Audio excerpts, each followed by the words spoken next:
And then as I watched it, I had to assess my own bias. And I was like, am I just supporting her here because she's female? Because all of this evidence seems to point to actually her being the abuser. And then I was like, yeah. I was like, if the tables were turned, I would absolutely support.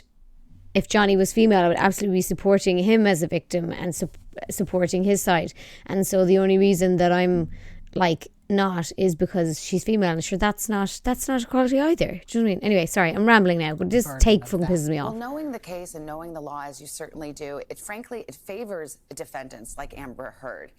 Are you stunned that the jury essentially rejected her story? Well, you know, really what happened here is it's a tale of two trials. Johnny Depp brought a suit in the UK for the same case. This is really annoying. I really hate the way they conflate the UK case with this case. I don't think that they're the same. The UK case was against the Sun, and the Sun basically got won because they were like, we reported on what was said, and so we didn't defame you. And the burden of proof was easier for him there. The Sun had to actually... That's not true. The burden of proof, well, maybe it is true, because you didn't have to prove malice in the UK, I don't think. But you did, a lot of the recordings and all were inadmissible in UK court.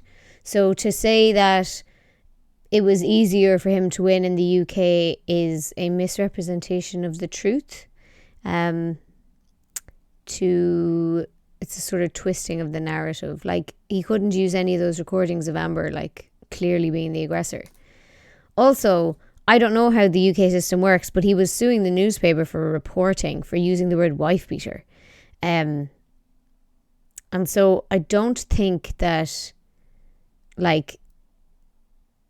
again, it's different. It's not, neither of these are criminal cases. That's another thing I'm seeing on Twitter, is all these toxic takes about it. But it's nobody's been proven to be an abuser or not an abuser.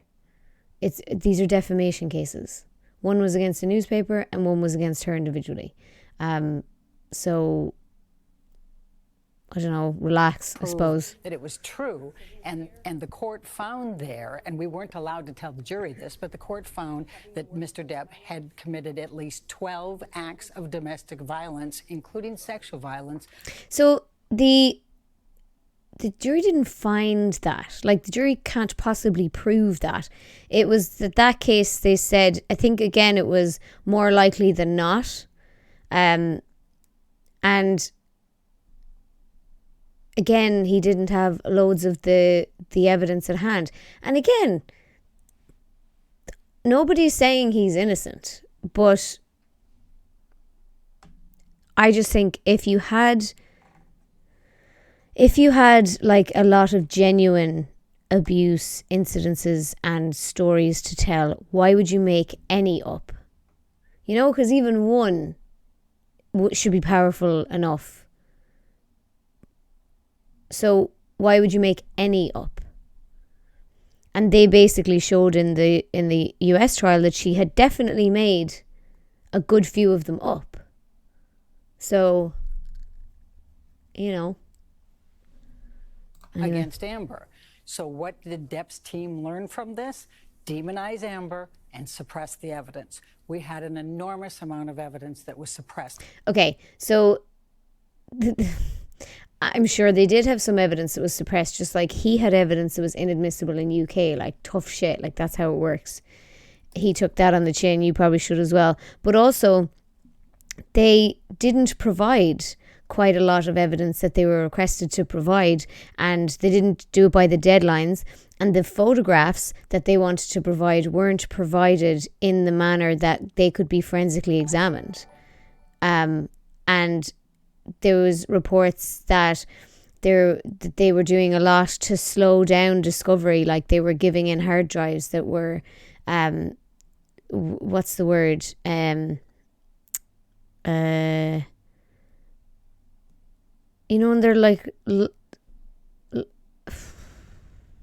not password locked, kind of, it would be password locked, encrypted. They were giving in encrypted hard drives with 58,000 photographs on it and like not specifying which ones were relevant. So this anyway, case whatever. That was in the UK case. In the UK case. Also, can I just say, just because you won the UK case doesn't mean you should have won this case. I genuinely don't understand why the UK case was even fucking relevant here. Because, like, what happened in the UK case? What case did they refer to? Nothing, because there was nothing before it. So, like, I didn't understand that. Not a legal analyst, so maybe there's a reason, but I just don't understand why the UK case was even fucking brought up. Amber won, Mr. Depp lost. But here's the thing, you were able to get... And also, if she's going to just like hang her hat on the fact, well, Amber won in the UK, it's like, okay, well, Johnny won in the US. We're 1-1. Are we going to fucking go to like Brazil or something next and see who can get the next one? Yeah, I don't understand why exactly, Kirks. Why would the UK case have any bearing on the USA one? That you say... Laws are different. The fundamental thing was different. He's suing a newspaper for printing a headline in the UK. He's suing her individually for writing an article and putting it online for the world. And it's just different. They demonstrated abuse. You certainly had her testimony. There were pictures. But there wasn't, though. They didn't accurately or well present a case that they've been abused, that she was abused, because they had her testimony, which was kind of unbelievable and crumbled under cross, and then they had pictures which were clearly edited. So it's like, are they like having a laugh at this point? All kinds of evidence. But in point of fact, the jury rejected it. You argued in your closing arguments that if they found even one instance... Can I say, Elaine's hair is so much nicer now. ...of abuse, and it did not even have to be physical abuse. That's bullshit. That was her just like spinning a narrative and being like, oh, if you think he ever fucking told her to fuck off at any point, you have to award her the money. Fuck off. Like, that's not how it works. That they would have to find for Amber Heard, and they didn't. And the other part to bear in mind here is nothing changed. The op-ed didn't even mention Mr. Depp by name. The op-ed was obviously about Johnny Depp. I fucking hate this argument. It was, as a witness said on the stand, did she have another husband that abused her 2 years before writing the article? No. And so what basically they did here is demonize her. And they were able to suppress the medical. Again, really hate this narrative of demonizing her. Records, which were... Like, I don't know if you'd say that about a guy. Anyway, whatever. Very, very significant because they showed a pattern going all the way back to 2012. She said she didn't have medical records. She said she didn't go. Like, that's the thing, where she's like, oh, he penetrated me with the bottle and it could have been broken, but I didn't need medical attention. And it's like, no, you definitely would have needed medical attention in that case. Like, and then every time she thought he broke her nose, she didn't get it checked out. Like, as someone who's broke their nose before, you fucking know if your nose is broken, and you absolutely need to go to the doctor. Reporting this to her therapist, for example, the therapist testified, like, significant amount of texts, including from Mr. Depp's assistants, saying, when I told him he kicked you, he cried. He is so sorry. That didn't come in. Is there any other way? Again, I'm not saying that he was innocent in this, but I do still think that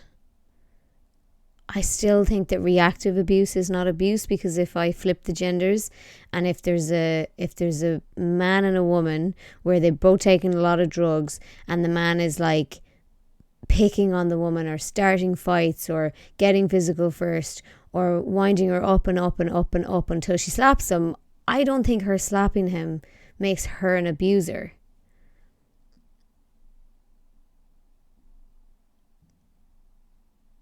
So that's where I'm at on that. But I'm open to having my mind changed on that. Way to interpret this. But they are both, like, they were super toxic together, definitely. That this jury for whatever reason, and I hear you on some of the evidence that they didn't hear. I hope he gets clean now and just never ever talks to her again. Listening to Amber Heard, did not believe a single word. You know, and that's because she was demonized here. A number of... It's not because she was demonized. It's because she didn't present like a credible story. Like, she had stories and then they were already kind of unbelievable, and then the people involved in the stories were like, yeah, that's not how it happened. So things were allowed in this. Matty, I studied forensic psychology in university and domestic violence was a big topic. Ooh, tell me more. You might have some insight on this. I feel like that audio of the time she admitted punching Johnny in the face is pretty damning, in that not all of it was retaliatory. Yeah, I kind of got the impression throughout the trial that next to none of her violence was retaliatory. In fact, I sort of got the impression that his violence was retaliatory. Especially that clip where she's like mocking him. Well, the one where he was trying to get away from her and he's like, I just need an hour to be with my daughter. We just need to calm down and I'll see you later. I love you. And then she's like, no, you can't leave me. You cause me so much pain when you leave me. And that one was a big one. And the one where she's like, yeah, run away, little baby. I'm like, ooh, I don't think I would say that to someone if I was afraid of them, to be honest. That should not have Welcome, Alan. And it caused the jury. We're going to start playing confused. Elden Ring now in a minute. We weren't allowed to tell them. I probably about the already UK have it in Elden Ring. judgment. Fuck, I So should have the put it in damages just is chatting. completely Oops. skewed. There are no damages. It's Matty G, it just backs up what you would think. The vast majority of men who suffer from abuse don't report it, yeah. And when they do report it more often than not, they're laughed at. Yeah, exactly. And it's like, I'm surprised that there are people out there who believe in like equality and feminism, stuff like that, who are on Amber's side for no reason other than she's female. And like, you know, the patriarchy hurts everyone. It hurts male victims of domestic abuse as well. Like, if we're believing all victims, shouldn't we believe all victims? I just don't get it. I had a partner who thought it was funny because she could hit me and I couldn't hit her because she was a girl. Yeah, I mean, when I like first got with Alex, when I was growing up in secondary school, we used to always like dead arm each other, me and all the girls. It was actually really annoying. But it was a thing to like dead arm. And I remember I used to do that to Alex when we first started going out, and Alex was like, you have to stop doing that, because if I did that to you, it'd be a big problem. And I was like, oh, it would, actually, you're right. And so I stopped doing it. Do you know what I mean? So yeah, you've kind of got to take that into account. Like, you can't do anything to anybody that they can't do to you, if that makes sense. I remember actually a funny story was, a much funnier story, is that I remember getting into an argument with somebody a couple of years ago, and I was telling another friend about the argument the next day, and both people involved were guys, and I said to the friend I was telling the story to, I said, I ended up calling him a cunt. And I said, the reason I called him a cunt is because what I actually wanted to do was punch him, but I didn't think that would be fair because he couldn't punch me back. And the friend I was telling the story to was like, okay. Like, he was kind of taken aback by the thought process, and he was like, he still says that's one of the like most amusing things he's ever heard come out of my mouth. He's like, yeah, I just like think it's really funny because like you were thinking through like the gender politics while you were mid argument with somebody, and you were like, no, it's not fair to start a physical argument because he can't get involved in it. So that's a funny story. But yeah, and I'm less of a psycho the last couple of years, put it that way. Welcome, Bonnie. We were just watching this nightmare of Stopped at a November speech 2, by Elaine, 2020, and then we're going to which go is play when Elden the Ring. judgment came down in the UK. Let me ask you about social media in this case. Unlike any Okay, before they ask her about social media, they were not supposed to be keeping up with social media. And Amber definitely was keeping up with it because she mentioned it in her testimony about how people were slagging her off about different things. So they were not meant to be checking social media. celebrity case certainly I've ever covered or ever seen, social media was a part of this. And it was incredibly lopsided and vitriolic against Amber Heard. Do you think that had an effect on the case? Absolutely. You think jurors were aware of it? They weren't supposed to be. They're admonished every single day. Don't look at it. Do you think they did see it? How can you not? They went home every night. They have families. The families are on social media. Oh, they weren't sequestered. Had a 10-day break in the middle because of the judicial conference. There's no way they couldn't have been influenced by it. And it was horrible. It really, really was lopsided. And I appreciate your saying that. It's like the Roman Colosseum, you know, how they viewed this whole case. I was against cameras in the courtroom, and I went on record with that and had argued against it because of the sensitive nature of this. But it made it a zoo. Yeah, I get that. But the reason that they would want it kept out of the spotlight is for exactly that reason, because it helps their case to not have this stuff on video. Like, she got away with the accusations in the divorce, and she got away with kind of acting the martyr after Johnny lost the UK trial, because we didn't see any of that. Do you know? Whereas you watch it now, and because we saw then video depositions in this trial, and we were like, geez, yeah, if we'd seen that earlier, maybe the tide would have been different earlier. The only time I saw the case was when you streamed it. Oh, absolutely. And she has some excellent I was grounds mad for it. into We watching even it. had tried to get the UK I saw judgment. somewhere that somebody was somebody called it the white people's OJ, which made me laugh. UK judgment in to dismiss his case because he already had his shot. And that's one of the issues, but also... Yeah, and they wouldn't allow you to use the UK case to dismiss this case because it was a different fucking case. He was suing a different person over a different entity over a different fucking comment. It was a totally different case. Number of the evidentiary issues, there was so much evidence that did not come in. Is she able to pay a $10.4 million judgment? Oh, no, absolutely not. Finally, in closing arguments, Amber's... Oh my God, she just openly admitted that she can't afford it.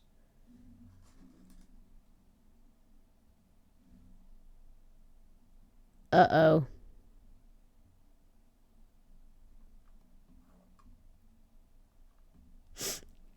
Yeah, but Jill O'Reilly, I'm wondering how this is going to have people live commenting trials that actually matter in the future. Like some pedo on trial probably shouldn't be entertainment. So what I read was that Virginia live streams its court, and that's why they wanted it in Virginia, so that it could be on television. And so that's been happening already.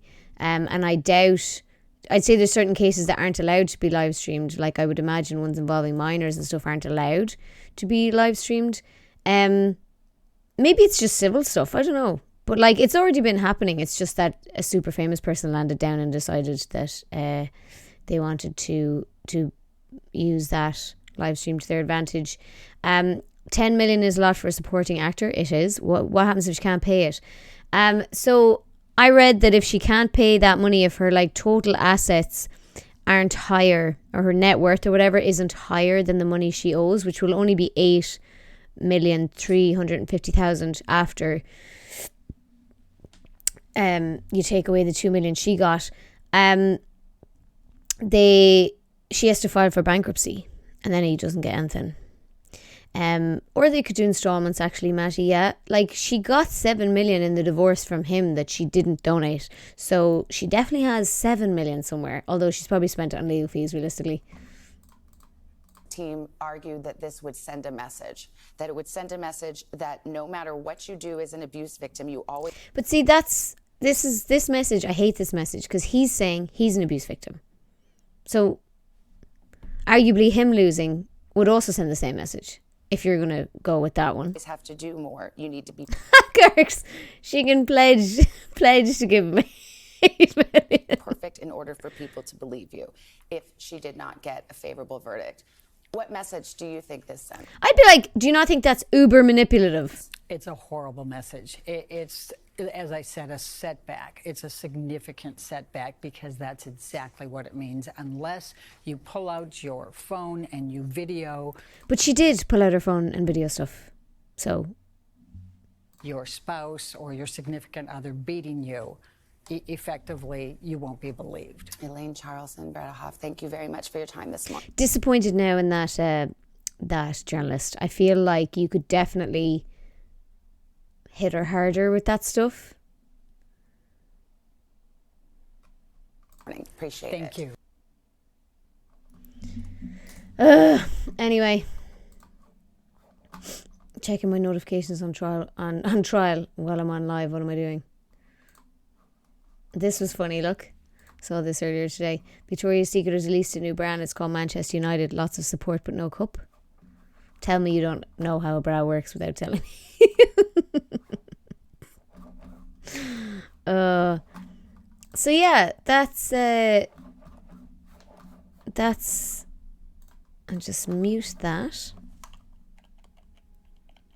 Let's turn up Elden Ring a little bit. I'm going to go back to full screen for a sec. And yeah, we're going to play Elden Ring now in a minute. But yeah, so that's basically... Oh, sorry. What I had not finished saying was that I was like surprised that she got 2 million. So I thought that defamation was really, really hard to prove. I thought he was going to struggle to have to prove it. But I thought that he did prove like that she had made up a lot of the stories and that she, wrote the op-ed to take away his power and that he lost work because of it. And I was like, okay, maybe he's going to get the win here. But there's no way that she did the same. I was like, there's no way that she proved that those statements by your man Waldman cost her any work. Like, she's still in Aquaman 1 and 2. Like, there's no proof. She has no proof that she didn't get. Whereas he has, I had a verbal contract for Pirates that went away.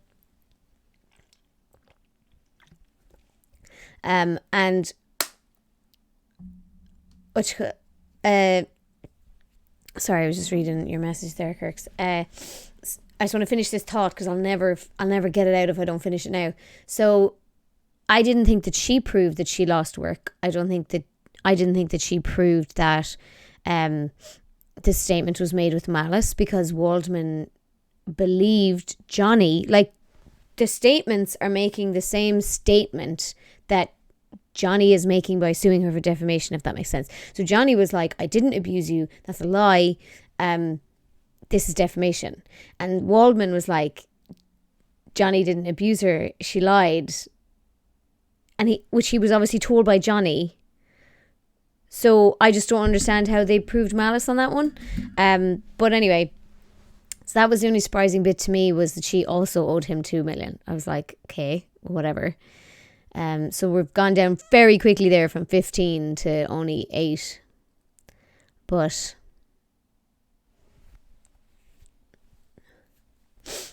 I don't think she can declare bankruptcy because the case proved fraud.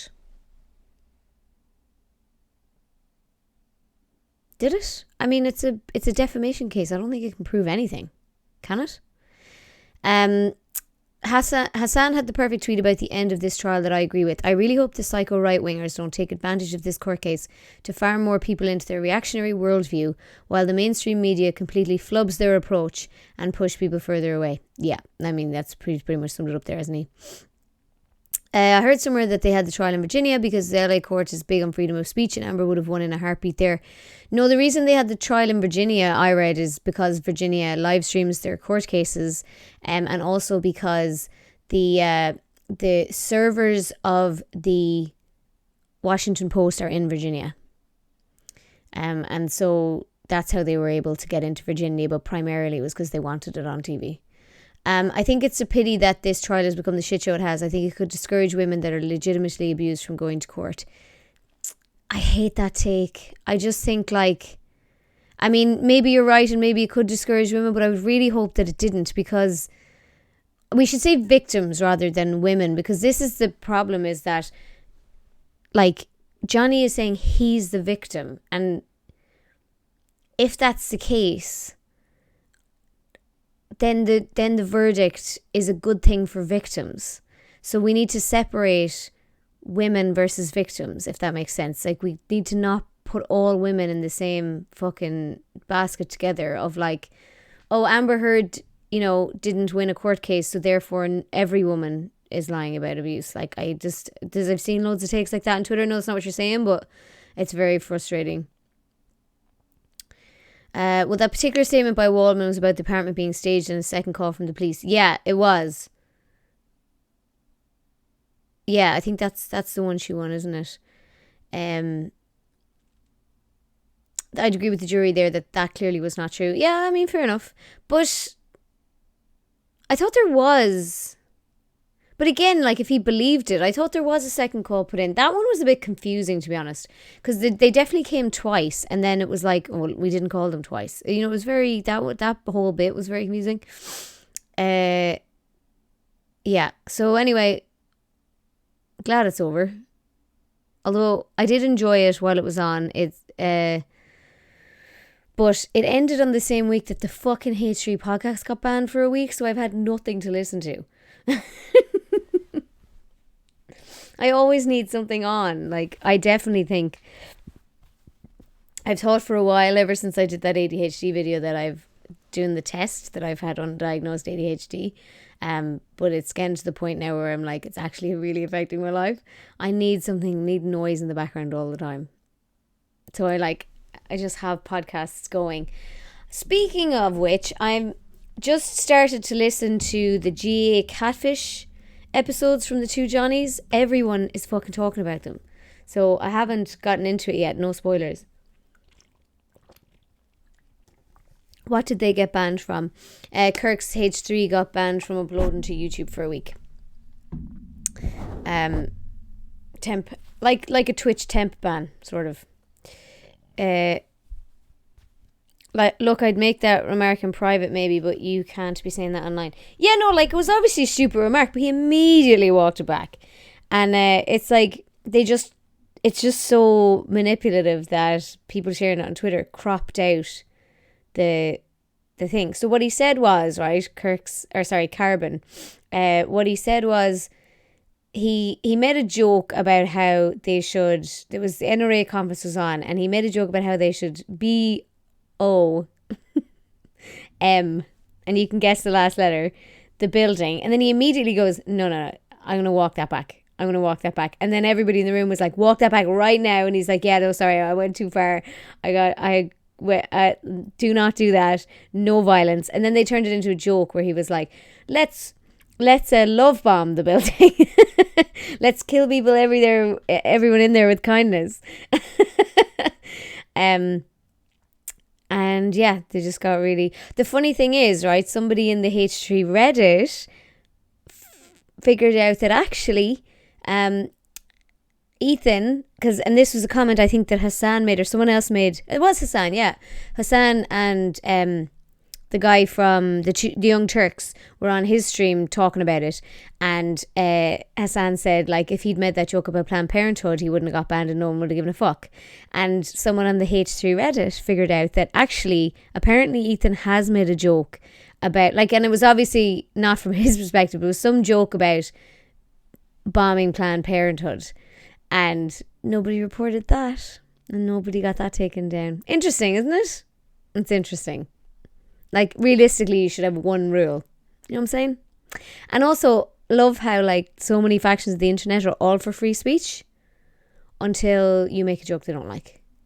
And then they're like, well, fuck you. You know what I mean? It's nuts. The whole thing's nuts. Yes, that's his name. I don't know how to pronounce that. Is that Senk? Years ago, I kind of was on board with the Young Turks, but these days, not so much. I have never watched a minute of the Young Turks in my whole life, so I don't know the answer. Like, I don't know what they do or what they stand for or any of that. Jokes need to be above all politics. I love laughing about everyone. I just think the jokes need to be like well done. Exactly. Like, I don't know if you guys surely possibly a lot of try watchers in here. So like you guys know Ryan Cullen. Like Ryan Cullen has a really fucking funny transgender joke. It's on his Instagram, and because it's well done, it's like I don't know if saying it is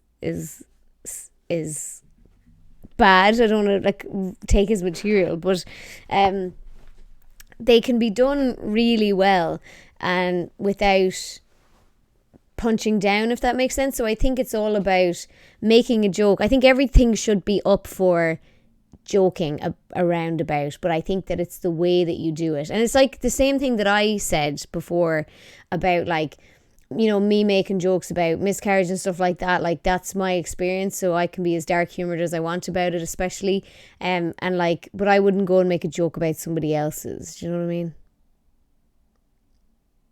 Kind of going on a tangent now, but basically, yeah, I think it was a fucking joke and everybody needs to chill out. But yeah, basically I've had nothing to listen to all week. Welcome, Danielle. Yeah, exactly, without malice. That's it. That's just the difference. Just, are you punching up or punching down? Right, will we play a bit of Elden Ring? I've been waiting to play Elden Ring. I was very disappointed in Dave Chappelle, Ricky Gervais and John Mulaney regarding transphobic jokes. I wasn't, because I expected it. Actually, that's not fair. I didn't expect it from Ricky Gervais. I knew Ricky Gervais liked dark humor, and I knew that a lot of their like his material was taking the piss out of people and calling them stupid and all that sort of stuff.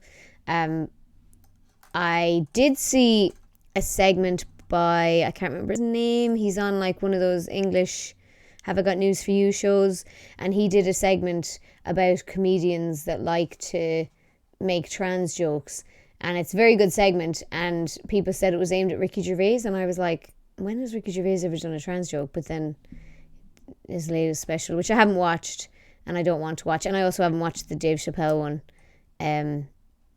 because I just there's no point, like, you know, I just don't want to support that by watching it. And then I know that I probably shouldn't get involved in the discourse then because I haven't seen it, but it's catch-22 really, isn't it? John Mulaney, sorry.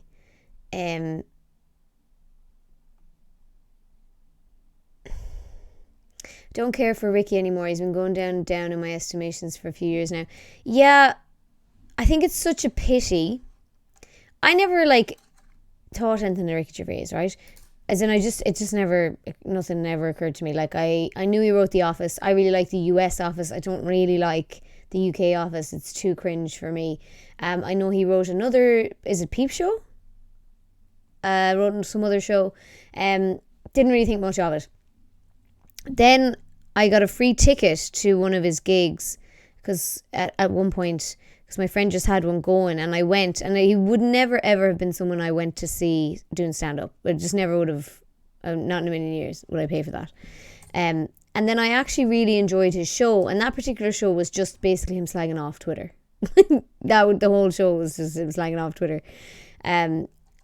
But yeah, and then I watched Afterlife, and I love Afterlife. Afterlife is an excellent TV show, and it's like, it's so good because he's such a bollocks, but you root for him anyway. And it's so sad and so funny and so well written that then when I heard that he came out with this special that's all transphobic, I was like, for fuck's sake, are there no good upstanding citizens left in this fucking world anymore? Does everybody have to be a transphobic piece of shit? Like, fuck's sake. Like, honestly, Ricky Gervais usually isn't funny unless Stephen Merchant is writing for him. He's more responsible for The Office than Gervais is. Interesting. It's not transphobics. Not at all. What? His new special? I thought that was the whole backlash, was that Ricky Gervais' new special was transphobic. Like he was making...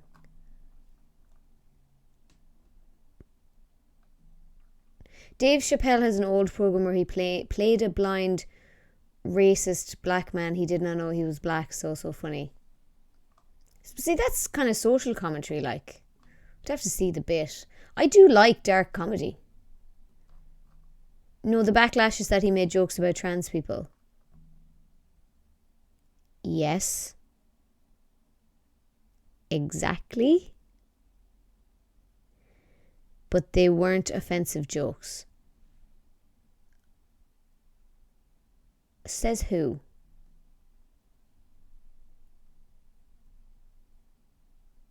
You can make jokes about anyone. I mean, you can. But if you don't do it well, you know what I mean?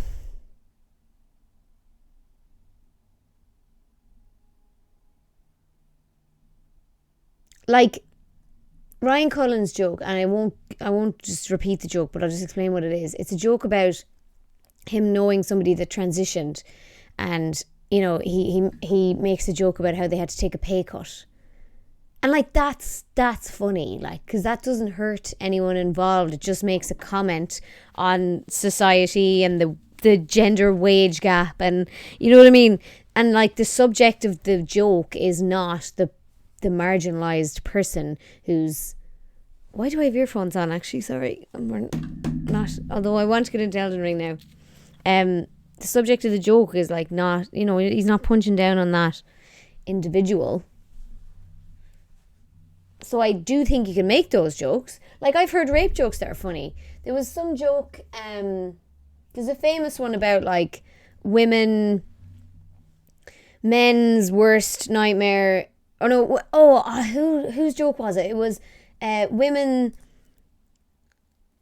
going on a blind date is like going out with the bear. So you're like hoping that they don't kill you or something. It was something like that, and it was a funny one. And then there was another one recently that I saw, it must have been on TikTok or something, and it was like men's, you know, worst fear is that if he goes on a date that the woman is fat. Her worst fear is that he'll murder her. And like, so like that kind of, like, there can be funny jokes made about really serious topics without being a dickhead. I haven't heard Ricky Gervais' jokes, so I can't really speak to that. I know that I've seen some of Dave Chappelle's stuff online against my will, and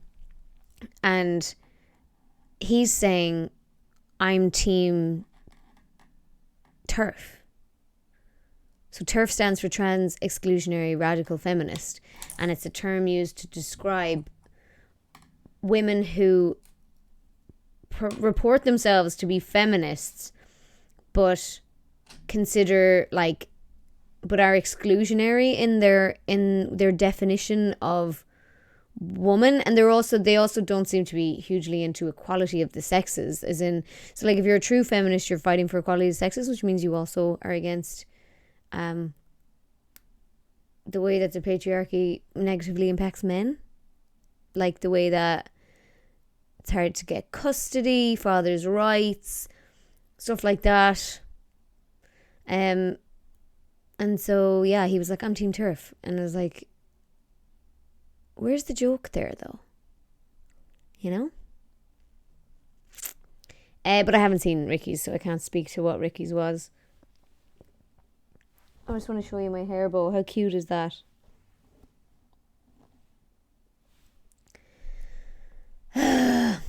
Yeah, toxic masculinity. Right, will we play Elden Ring? Let's go and stab a few people. I'm playing Elden Ring today because maybe I should play Skyrim. I've a good few... Oh, geez, 5 o'clock already. I can stay on till about 8, so we'll try and get some Skyrim in as well. But I'm a bit further in Elden Ring, and I've been dying to play it.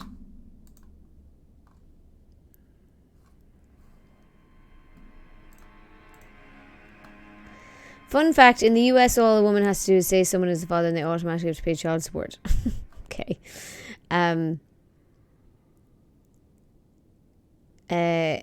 Here, you can just fuck off. I'm sure it's not that easy to fuck off, but I have seen instances where people have just fucked off. It's been like, nope, bye. Just left the country. Okay. So we were at a stage, hopefully you can hear me.